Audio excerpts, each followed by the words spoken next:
Hello, and thank you for joining us today. This is Ingrid Kara-Zinger with the Positive Impact Project, PIP. And we are live today with Rebecca, who is an astrologer, and she is going to talk a little bit about her work today with us. Feel free to ask any questions that you have for her about astrology, about her work, something that she might be able to answer for you today. You can just type that in there and we'll see if we can get to your questions. Welcome, Rebecca. Thank you. Thank you for being on today. The Positive Impact Project, if you're coming in early on and this is your first show that you're seeing, we are geared toward the metaphysical community and those people that work in a variety of fields for the better of humanity, people who work in service, and we just want to see what it is that drives them and what it is that makes them want to do the work they do. So we're going to take a nice big look today at Rebecca and see what she can share with us. So let's start from the beginning. Can you tell us a little bit about how you got into this work in the beginning?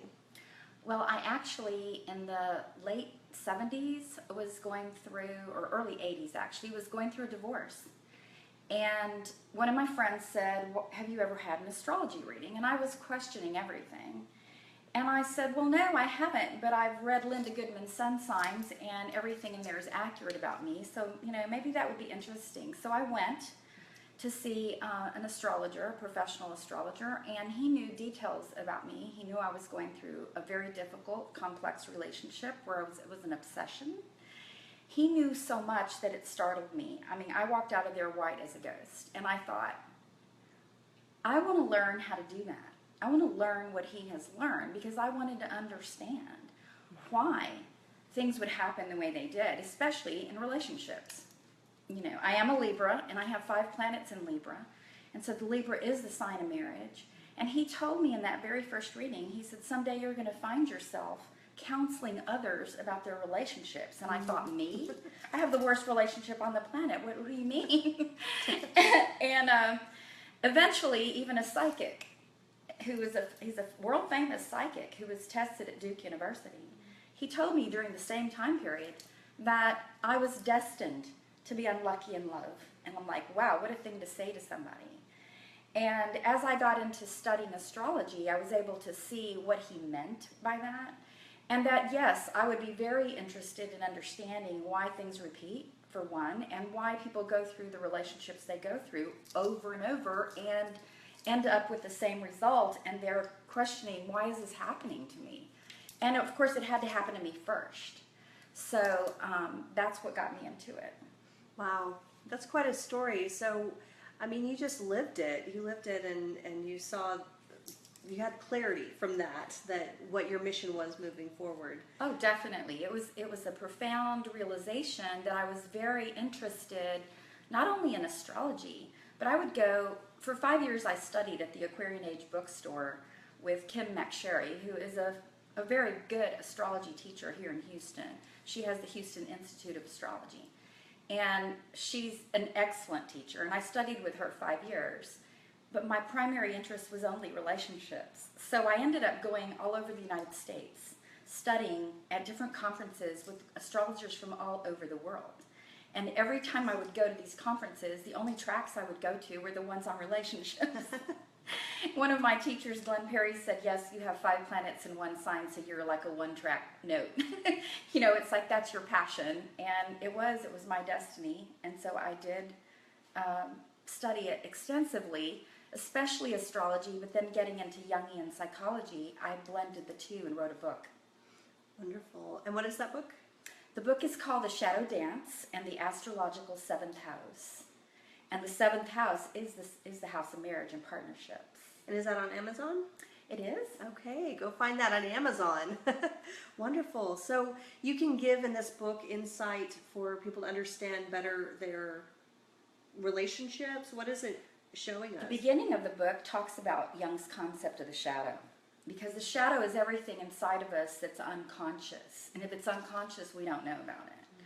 Because, and the way the astrological blueprint is that here's an axis, which is your rising sign, your persona. directly across from that, 180 degrees, is the marriage house. So therefore, it always looks as if it's them, that it's not you, that it's something in them. And we need these people to see the mirrors of ourselves. And so those people are what Jung would call our shadow. We would put in the shadow things about ourselves that are hidden from us, that we don't recognize, until we see this repeatedly in our relationships. And so the book is about the shadow. How do you see your shadow? How do you integrate your shadow by seeing all the different ways you can see the shadow? And what is the shadow anyway, you know? And so I explain that, and then there are lessons at the end of chapter 1. How does this start, and how do you do it? And it's a workbook. You actually have to do the work. It's like a workshop in a book. Wonderful. And the second chapter is our parents and our partners, because we marry our parents. Often the very first marriage, and sometimes the second and the third, will be our parents. First one, then the other. And we're resolving, you know, this is very well documented by authors like Harville Hendricks, who wrote Keeping the Love You Find. Wonderful. Wow. Well, it sounds like a great way for someone who's interested in even learning about astrology themselves to pick that book up and learn. And you don't have to be an astrologer to read my book, because it's not written as an astrology book. It's written as a psychological tool and a workshop. The second chapter has questions and answers too, and examples from my workshops that I taught at Centerpoint for the longest time. A friend of mine, Jenny Greer, had Centerpoint. You've heard of this? I worked there for many years. Okay, well, I went there at the very beginning when it was like the very first time. And wonderful. Jenny took it over, and one day I sent her something, and she said, you know, she called me and asked me about it. It was an article from the book Meeting the Shadow. And we started talking about it. She said, you sound like you know a lot about this. Why don't you teach a class? I'm like, me? Teach a class, you know, the hardest thing to do is stand in front of people and speak. It is really, your heart's beating, you think you're just going to jump out of your chest. I started with 250 note cards. And I would had to have my note cards. They were like my safety net. And then I swear it took me 5 years to just leave them and just speak. Wonderful. But once a month I would speak at Centerpoint. Okay, that's great. And it's so important when you have knowledge, unique knowledge, you know, your perspective, to be able to get out there and give it to other people. So even though you were afraid of it, I think it's excellent you were able to push through and deliver that to people who needed it. And then people who actually know astrology, I have Saturn in the 3rd house in the middle of my 5 planets in Libra. And so Saturn in the 3rd house is the fear of speaking. Okay, so you faced that fear.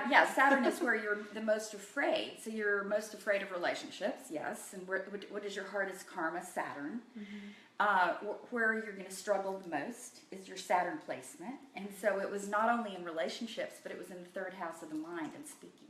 Wow.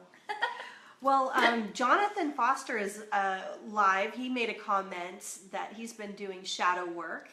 He said he's defiantly going to pick up this Shadowwork book. I think it's wonderful for everyone to, first of all, if you are doing some spiritual exploration, to try everything. You know, there's so many wonderful things out there that maybe you haven't dove into astrology, or maybe you want to learn more about you know, what she's talking about with the shadow work. So just explore that. Pick up her book. See how it might relate to you and help you in your life right now. Thank you, Jonathan, for making a comment. So do you have anything to say to Jonathan? I mean, as far as if he's just starting out on the shadow work. The most important thing about our birth chart is the 7th house. If we want to know what our relationships are like, as well as our planet Venus and the aspects that Venus is making to other planets. So the 3rd chapter in my book is that you look at the signs and planets in your 7th house. You're destined to share those with someone else. You're destined. It's part of your character, and what's inside is outside. It's synchronistic.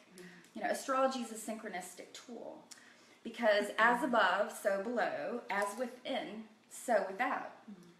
And you know, even for myself, I was always interested in astrology since I was young, but I didn't really do a lot of digging or reading. And I remember I had gotten divorced, and when I met my husband, his current husband, he was very into astrology, and he had us look at our church, our birthdays together.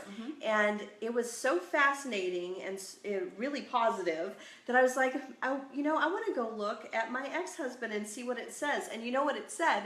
It told me everything that happened during the marriage and that it would eventually end because it was just not good. So I was thinking, I wish I had seen this, but also I think it is a really accurate tool.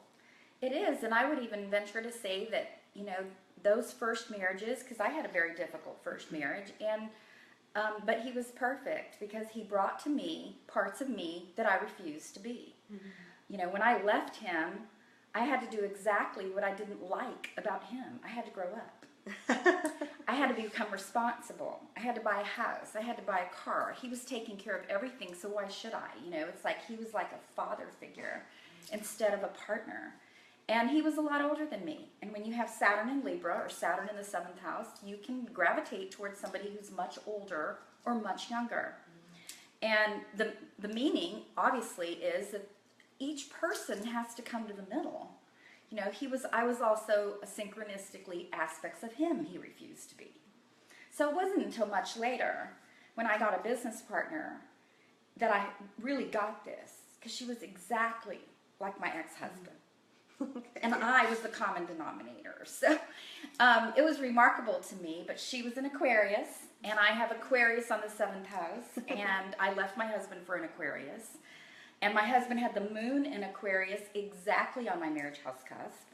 So I was drawn to this Aquarius energy so that I could have a different perspective. Aquarius is very good at perspective and insight and objectivity and more detachment, So it was really remarkable how she and I were able to do the shadow work because we were learning all of this together. And as she and I were learning all this, we used what I was learning at the Young Center, because I started studying Young, and taking astrology and doing this together. And another year went by, and we were fine. We were fine. It was awesome. Wow. That's awesome. I was going to say, too, my mother and sister are both Libras. I've been around that energy all my life as well. And I love the protective energy. They really take care of their own, and they're also that leadership sign, so they like to be in charge, and they're great mothers, and they're great at being the head of a group and helping people, especially. So obviously you know more about Libra, but that's the little bit I know, and I think Libras are wonderful. One of the things that Libra wants more than anything is to be fair, and we want to create a balance. If you give to me, I'll give to you. If you, go out of your way to help me and over and over and over, and I never reciprocate, I would feel guilty. A Libra has to reciprocate somehow, some way. And keep the balance. To keep the balance. And seeing balance in everything, seeing the opposites in everything is what Libra's gifted with and struggles with. We have whatever we're gifted with, we also struggle with, because we're here to learn our sun sign. We actually are more our moon than we are the sun. The sun is what we're learning. The moon is instinctive. We come in the moment of birth, and we are imprinted with this energy field. And we don't know why it works, but it is a synchronistic model. It is so amazing that we are connected to the entire cosmos. And I have the Pisces moon and the Sag rising. So I kind of was always going to be intuitive, and that Sag rising, I think, means that I'd be speaking in front of people too. Yes, you're philosophical. You're I'm a teacher. My moon's in Sag. Oh, wonderful. So I too was destined to be a teacher, and Jupiter is in my 10th house. Okay. So a Sag rising is a very philosophical person. They want to grow. They want to learn. They're always in the future. What am I going to learn now? What does this mean? Yes, analytical for sure. Always thinking about what was I supposed to learn from this. Sometimes I just take a nap. It's exhausting. I just want to sleep right now. I don't want to learn anything. Just want to lay down on my bed. And for me, with 5 planets in the house of the mind, I have to read to go to sleep. Yes. I mean, we are all unique. That's what my mother and sister always had to do. They were always reading, and especially at night before bed. Yeah, I can't even go to sleep if I don't read for a while. So my ex-boyfriend, because we're not boyfriend and girlfriend anymore, he moved to North Carolina, but he would go to sleep No problem. Boom, gone. And I'm like, how can you do that? I have to read. Me too. I just boom. I close my eyes and I'm out. And I would have to read first. And he'd say, it doesn't bother me. I'll sleep. And he would just, boom, gone. Wow. Well, as far as what you're doing with your business now, tell us a little bit about what you do. Well, actually, I am two things. I'm a graphic designer, a web and graphic designer. And I do that from the majority of my income. But my passion is astrology. My passion is helping people with their relationship problems. And so I have created, because the book is gone, basically the first printing of the book is gone. There are 2 left. I have 2 left. Okay. There are a few for sale on Amazon that are used. But you can buy my ebook on my website or the Kindle from Amazon. And then Amazon has a Create Space. It's a lot more expensive if you buy a brand new version, though. So what I'm really looking into right now, because it costs $10,000 to print the book, because it has so much color in it. Because I'm a graphic artist, I put 20 prints of color, of photography in it. So it's almost like a work of art besides being a book. But what I'm doing right now is learning how to create a webinar. And my webinar will be come out at the end of February.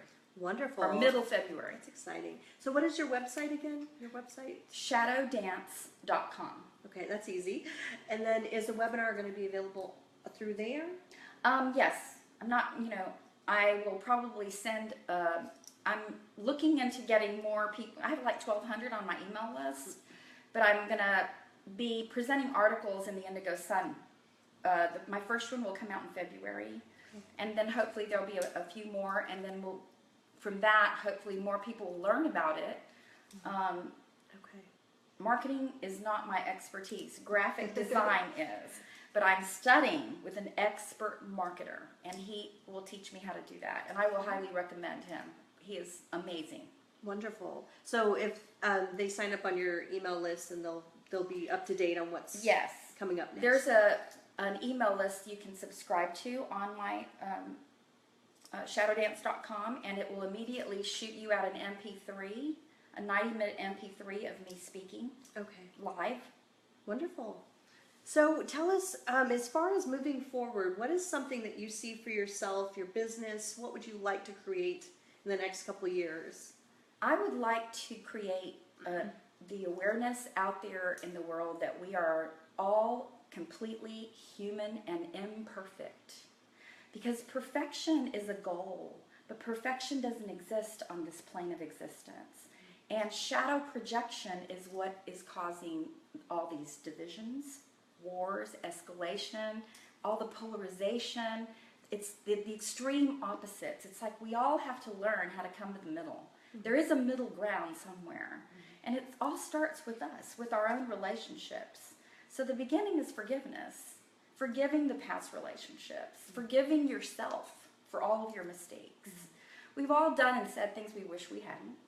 And so in order to have compassion for anyone else, we have to start with compassion. Charity begins at home. We have to have compassion for ourselves, and then we have to do what the 12-step program says. Ask for forgiveness. Go out there. Work on letting all this go and seeing where you could come to the middle with that person. How can you make an effort to recreate the intimacy, the friendship, the whatever it was? And if they're not willing, that's up to them, but at least you tried. And within your own relationships, here and now, when you see that you're polarizing, one person's one extreme, the other person's in another extreme, stop each other and go, we're polarizing. This is what you're doing, this is what I'm doing. How can we meet each other halfway? How can we look at each other instead of you're like this, and I don't like you? How can we look at it like, maybe I need to learn how to do that? Maybe not to the extreme you're doing it, but halfway. That way I would create more wholeness for our relationship, and so would you. We would be partners. And so one of the things that the ancients said about the 7th house was that it was the house of open enemies. Why? Open enemies. Well, that's why. Because what we don't know about ourselves, we will find it in someone else, and we'll be fascinated by it. We'll fall madly in love with it, or we will hate that person. And that sounds like something that would be so valuable to learn about and understand through your life, just to have a better relationship with yourself. I know so many people that have trouble with relationships, and they do talk about this person did this person did that. I want to change them, you know, and it is so important to take responsibility. It is, and it's not always for easy. Ourselves. You know, it's not always easy, and I'm the first one to say it. I've been teaching this forever, and I can honestly say I still have situations in my life that I have to clean them up. Because I recognize after years of being in resentment or whatever that it was still purposeful. It was purposeful. There was a meaning in it. And none of us is here. If we were perfect, we would have sinned. You know? Right. And I love Father Richard Rohr, who has cac.org. He has done series on love in the last 3 weeks. And he's done series on the shadow. He's very Jungian, Buddhist, Taoist, Christian, mystic, and all of it wrapped into one. And it's a day-by-day meditation. And so that's something I highly recommend. Wonderful. Is there anything else you want to share as far as what you've learned or what you might find valuable for our viewers? Well, I guess the most important thing is if you really want to understand yourself and have more awareness, take a chance by looking at your birth chart. Find a professional astrologer who is knowledgeable. Sit down with them. Order I sell a Liz Green report on my website that's inexpensive. It's $65 plus $7 postage and handling. She nails you. I mean, it's incredible. She's a Jungian analyst. She's the world's most famous astrologer, and I'm a distributor in the United States. And so if you can't afford a full-blown reading, because they're expensive, they're from $150 to $250 to have a real one-on-one long-term reading, personal counseling session. But you can order one of these reports. But look at your 7th house. Find out what planets are in your 7th house, and then choose to do this with your partner. You're destined to do it together, not against each other. So that's what I would want to leave people with. That it's not, life doesn't happen out there. It happens in here. We are who we are. We can't help it. The good and the bad. I'm going to say that because we can't go around having such high ideals that we're only good, because if we're doing that, we're creating an exact equal amount in the unconscious of the bad. And that's Jungian theory. Jung's most basic thing was, his premise was, whatever we're unconscious of, we will find it out there, and it'll keep coming at us, and we'll see it over and over until we recognize, wow, that's repeating. I'm the common denominator here. What is it about?